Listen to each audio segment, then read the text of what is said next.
వీక్షకులందరికీ నమస్కారం. అందరికీ నూతన ఆంగ్ల సంవత్సర శుభాకాంక్షలు. తులారాశి వారికి 2026వ సంవత్సరం కొత్త సంవత్సరంలో మొదటి మాసం చాలా అద్భుతంగా ప్రారంభం కాబోతూ ఉన్నది. కారణం ఏంటి అంటే తృతీయ స్థానంలో ఉండేటువంటి రవికుజుల యొక్క స్థితితోటి ప్రారంభమవుతూ ఉన్నది, గురుబలంతో ప్రారంభమవుతూ ఉన్నది, శని బలంతో ప్రారంభమవుతూ ఉన్నది, చంద్రబలంతో ప్రారంభమవుతూ ఉన్నది. కాబట్టి అద్భుతమైనటువంటి మాసము ఈ జనవరి నెల. చాలా ఆనందదాయకంగా ప్రారంభం చేస్తారు. ఆరోగ్యం, నిత్య సంతోషం, బంధుమిత్ర సమాగమ అన్నారు. అంటే 15వ తారీఖు వరకు రవికుజుల యొక్క బలం ఉంటుంది. ఇష్టసిద్ధి సదారోగ్య అన్నారు.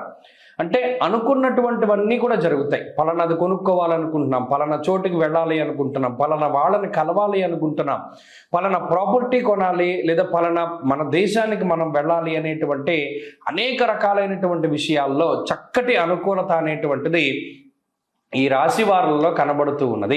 కాబట్టి తులారాశి వారికి ఈ సంవత్సరం చాలా గొప్పగా ప్రారంభమై వెళ్లే కొద్దీ ఆ దీర్ఘ సంచార గ్రహాలు ఎప్పుడైతే అనుకూలంగా ఉన్నాయో ఆర్థిక పరిపుష్టిని, ఆరోగ్య పరిస్థితుల్లో ఎదుగుదలని వీటన్నిటిని కూడా కలిగిస్తూ ఉంటాయి. అందులో ఏమాత్రం సందేహం లేదు. ఇక్కడ ఇంకొక విషయం ఏంటి అంటే ఈ నెలలోనే 15వ తారీఖు దగ్గర నుండి పంచగ్రహ కూటమి అనేటువంటిది ఏర్పడుతోంది. అంటే అక్కడ ఈ పంచగ్రహ కూటమిలో భాగంగా కూడా 3 గ్రహాలు వీరికి ప్రతికూలంగా ఉండేటువంటి పరిస్థితులు ఉన్నాయి. అంటే ఈ పంచగ్రహ కూటమిలో రవి కానీ, చంద్రుడు కానీ, కుజుడు కానీ కొంత ప్రతికూలించినప్పటికీ సరే చంద్రదోషం ఒక 2.5 రోజులకు పోతుంది, శుక్రబుధులే అనుకూలిస్తారు. కాబట్టి ఈ నెలలో ముఖ్యమైనటువంటి విషయాలు, ముఖ్యమైనటువంటి పనులు ఏవైనా ఉంటే అది 15వ తారీఖు మునిపే చేసేసుకోవాలి. 15వ తారీఖు దాటిపోతే ఉండేటువంటి వాతావరణం అంత అనుకూలించదు. ఎందుకు? అర్ధాష్టమ రవి, అంతఃక్లేశం గృహశ్ఛిద్రం సౌఖ్యహానిమ భోజనం అన్నది శాస్త్రం. అక్కడ కుటుంబపరమైనటువంటి విషయాల్లోనో లేదా కుటుంబానికి తగినటువంటి టైం మీరు కేటాయించుకోలేకపోవడమో, లేదా పై అధికారుల వల్ల ఒత్తిడి రావడమో, లేదా మీకు కావలసినటువంటి సెలవులు అక్కడ దొరకకపోవడం వల్ల మీకు ఉండేటువంటి అసంతృప్తో ఏదో ఒకటి మొత్తం మీద కనబడుతూ ఉంటుంది. కాబట్టి 15వ తారీఖుకి మునిపే మీకు ముఖ్యమైనటువంటి పనులన్నీ పూర్తి చేసేసుకోవాలి. 15వ తారీఖు దాటాక రవి కుజుల యొక్క బలం తగ్గిపోతుంది. అంటే ప్రభుత్వపరమైనటువంటి విషయాలైనా, రియల్ ఎస్టేట్ అయినా, మరే ఇతరత్ర వాహనాలకు సంబంధించినటువంటి కొనుగోలైనా, భూ సంబంధమైనటువంటి అమ్మకాలు కొనుగోలైనా ఏదైనా సరే 15కి ముందే మీరు పూర్తి చేసుకుంటే అన్నిట్లోనూ విజయాన్ని సాధించగలుగుతారు. మరి 15 తర్వాత ఏమవుతుందండి అంటే కొంత బలం తగ్గుతుంది. కాబట్టి ఈ ఇంట్లో ఉండేటువంటి విషయాలు కొంత ప్రతిబంధకాలు అయి ఉండొచ్చు. చతుర్థమందు బుధ శుక్రులు ఉండనే ఉన్నారు. వారు మీ ఉద్యోగ పరంగానో లేదా మరే ఇతరత్ర విషయాల్లోనో కొంత ఉపయోగంగానే ఉంటారు. అంటే మీకు శ్రమ తగ్గించేటువంటి విధంగానే ఉంటారు, కానీ ఈ రవి కుజులు ఇచ్చినంత బలం ఉండదు. కాబట్టి ఈ జనవరి నెలలో తులారాశి వారు ఈ విషయాలను దృష్టిలో పెట్టుకోవాలి. దృష్టిలో పెట్టుకుని 15వ తారీఖు దాటాక కూడా బలాన్ని మనం పెంచుకోవాలి అనేటువంటి ప్రయత్నం చేస్తే కనుక ఖచ్చితంగా రవిగ్రహ సంబంధమైనటువంటి ఆరాధన చెయ్యాలి. రవి యొక్క ఆరాధన ఖచ్చితంగా చేయగలిగితేనే, ఎందుకంటే అది మాఘమాసం కూడాను కదా, అందువల్లనే ఆదివారాలు నిష్టగా ఉండి ఆదివారాలు సూర్యారాధన చేసుకుంటూ అంటే క్షీరాన్నాన్ని భుజిస్తూ మిగతా రోజుల్లో ప్రతిరోజు ఆదిత్య హృదయ స్తోత్రాన్ని పారాయణ చేసుకుంటూ వెళ్ళగలిగితే రవి యొక్క సంపూర్ణ బలాన్ని కూడా పొందగలిగి 15వ తారీఖు తర్వాత కూడా గ్రహస్థితులు యోగిస్తాయి.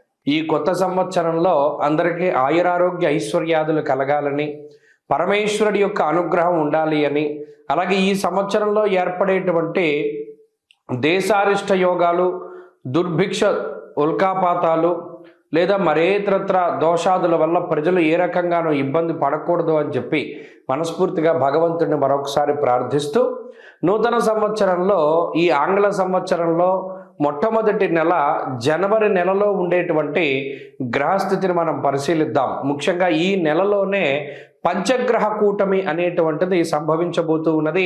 దానికి సంబంధించినటువంటి ప్రభావాలను సైతం మనం విశ్లేషణ చేసుకుందాం. దానికన్నా ముందు సంక్రాంతి ఎప్పుడు చేసుకోవాలి అనేటువంటి దాని మీద కొంతమందికి సందిగ్ధత ఉన్నది. నిజానికి భారతదేశ ఆమోదిత భారత ప్రభుత్వ ఆమోదిత దృగ్గణిత పంచాంగ రీత్యా 15వ తారీఖు నాడు సంక్రమణ పుణ్యకాలము అనేటువంటిది అందరూ గుర్తుపెట్టుకోవాలి. 15వ తారీఖు నాడే రవి ధనురాశిని వదిలిపెట్టి మకర రాశిలోకి ఆయన యొక్క సంచారాన్ని ప్రారంభిస్తూ ఉత్తరాయణ పుణ్యకాలాన్ని ప్రారంభం చేస్తూ ఆయన యొక్క దిశ అంటే ఆయన ప్రయాణము ఉత్తరం దిక్కుగా ప్రారంభం చేస్తూ అది దేవతా కాలమానం ప్రకారం పగలు కాబట్టి ఆ రోజున సంక్రమణ పుణ్య రోజున చేసేటువంటి విశేషమైనటువంటి స్నానములు, దానములు, జపములు, తపములు వీటన్నిటికీ విశేషమైనటువంటి ఫలాన్ని ఆయన వసగుతూ ఉన్నారు. అది జనవరి 15వ తారీఖు. కాబట్టి ప్రభుత్వం కూడా సెలవులు ఆ రకంగానే ఇచ్చింది కాబట్టి ఏమాత్రం సందేహం లేదు. 14, 15, 16 పండగలు ఈ విషయాన్ని దృష్టిలో పెట్టుకోవాలి. ఇక జనవరి నెల ద్వితీయార్థంలో అంటే 15వ తారీఖు దగ్గర నుండి ఏర్పడేటువంటి పంచగ్రహ కూటమి చాలా విశేషంగా దీని గురించి చెప్పుకోవాలి. మకర రాశి యందు రవిగ్రహము, కుజగ్రహము, శుక్రగ్రహము, బుధగ్రహము, చంద్రగ్రహము వెరసి 5 గ్రహాల తాలూకు స్థితిగతులు ఇది కాలపురుషునికి దశమ కేంద్రమందు ఏర్పడుతూ ఉన్నాయి కాబట్టి ఇది విశేషంగా ప్రభావాన్ని చూపిస్తూ ఉంటుంది. దేని మీద? వృత్తి, ఉద్యోగ, వ్యాపార, వ్యవహార, వ్యవసాయాదులపైన దీని యొక్క ప్రభావం ఉండబోతూ ఉన్నది. అలాగే అగ్నితత్వ సంబంధం ఉన్నటువంటి రవి కుజులు ఇద్దరూ కూడా భూతత్వ రాశి యందు నెలకొని ఉన్నారు. ఇక్కడ గమనించండి, ఇక్కడ మకరం భూతత్వ రాశి, ఆ రాశి యందు అగ్ని సంబంధమైన గ్రహాలు అంటే రవి కానీ కుజుడు కానీ ఉండడం వల్ల ఇది అకారణమైనటువంటి ఎండలను కూడా సూచిస్తుంది. ఈ విషయాన్ని కూడా దృష్టిలో పెట్టుకోవాలి. అలాగే రాజకీయపరమైనటువంటి విషయాలు కొంచెం ఆసక్తిని కలగజేస్తాయి. భూ సంబంధమైనటువంటి లావాదేవీలు అవి కూడా కొంత వెనకబడుతూ ఉండేటువంటి విషయాలను మనం దృష్టిలో పెట్టుకోవాలి. ఏదైనా ఉద్యోగాదుల మీద ప్రభావంగా ఈ విషయం ఈ రవికుజులు అలాగే బుధ, శుక్రులు, చంద్రులు కలిసి ఉన్నటువంటి స్థితి ప్రధానంగా అది ప్రభావాన్ని చూపెడుతూ ఉంటుంది. కాబట్టి ఈ కూటమి, పంచగ్రహ కూటమి 12 రాశుల పైన ఏ విధమైన ప్రభావాన్ని చూపెడుతుంది అనేటువంటిది మనం క్లుప్తంగా తెలుసుకునేటువంటి ప్రయత్నం చేద్దాం.